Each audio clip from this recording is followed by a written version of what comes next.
Halo, Assalamualaikum. Masih bersama saya di channel Bisnis Dong. Kali ini saya akan membahas 5 kesalahan pebisnis pemula part kedua. Berikut ini adalah 5 kesalahan pebisnis pemula. Yang pertama adalah tidak mengikuti perkembangan zaman.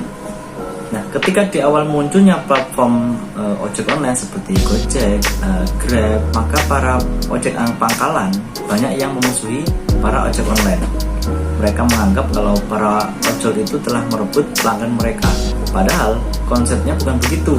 Tidak ada istilah merebut pelanggan. Yang ada hanyalah para ojol tersebut satu profesi dengan opang dengan sistem yang berbeda. Mereka ojek pangkalan bekerja dengan menunggu pelanggan untuk menghampiri mereka, sedangkan mereka para ojol bekerja dengan menghampiri pelanggan. Itulah yang namanya mengikuti perkembangan zaman. Apalagi sekarang sudah masuk industri 4.0, bahkan ada yang sudah mengatakan 5.0. Sudah seharusnya kita tidak ketinggalan zaman dalam menghadapi era saat ini. Itu yang pertama. Nah, yang kedua, kurang konsisten. Coach James Gue pernah mengatakan, orang yang tidak konsisten di awal berbisnis dia akan semangat, akan menggebu-gebu.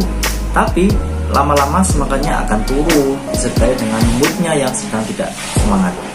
Sampai akhirnya sudah tidak ada semangat untuk menjalankan bisnis. Berbeda dengan orang yang konsisten, dia berjalan perlahan-lahan, semangatnya terus bertambah, dan ketika ia terus konsisten, maka ia akan mencapai tingkatan yang lebih tinggi, yaitu persisten.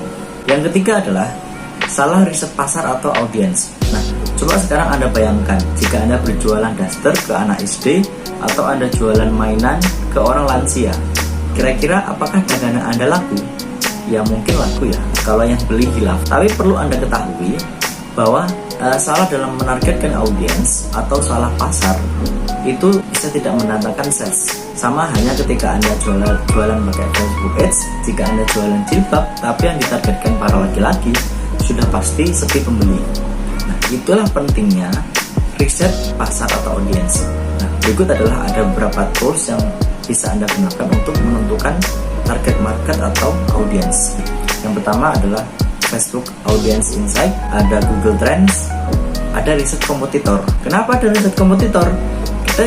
Kita juga perlu meriset market yang ada pada kompetitor kita, karena bisa jadi suatu saat orang yang beli dengan kompetitor kita itu dia beli dengan kita karena mungkin ada service yang lebih yang kita berikan, ada bonus lebih yang bisa kita kasih ke mereka. Kesalahan yang keempat adalah buruk dalam mengelola keuangan. Jika menurut Anda menghasilkan banyak sales adalah ukuran suksesnya penjualan, maka Anda harus perhatikan bahwa buruk dalam mengelola keuangan itu bisa mendatangkan kegagalan dalam bisnis kita. Anda pasti pernah mendengar sebuah peribahasa yang bunyinya besar pasak daripada tiang, yang artinya besar pengeluaran daripada pemasukan. Jika hal itu terjadi pada keuangan bisnis Anda, maka Anda harus hati-hati karena dampaknya akan sangat berefek pada bisnis Anda.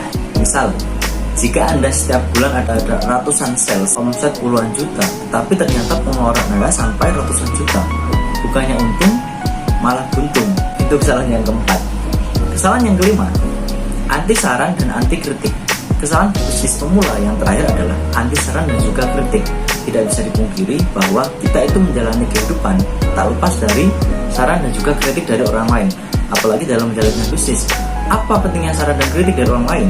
Pentingnya adalah agar ada evaluasi dari bisnis yang kita jalani. Terkadang kita itu perlu melihat bisnis kita dari sudut pandang orang lain atau bukan sudut pandang pembeli tersebut. Mulai dari cara pemasaran, produk yang kita jual, cara kita melayani pembeli, cara menghadapi return produk, cara memfollow up pelanggan baru dan juga pelanggan lama dan lain-lain. Itu semua perlu adanya saran dan juga kritik dari orang lain. So, itulah 5 kesalahan bisnis pemula part kedua yang penting kita ketahui. Benar atau tidaknya itu tergantung Anda sendiri, karena itu juga bagian dari yang saya alami dan akan tidak dialami oleh orang lain. Tetap semangat dalam bisnis, jangan bisnis hanya mengandalkan mood, tetapi ingat why yang perlu kita selalu semangat dalam berbisnis. Jika video ini bermanfaat, silahkan share ke teman-teman Anda. Mudah-mudahan bermanfaat juga bagi mereka. Terima kasih.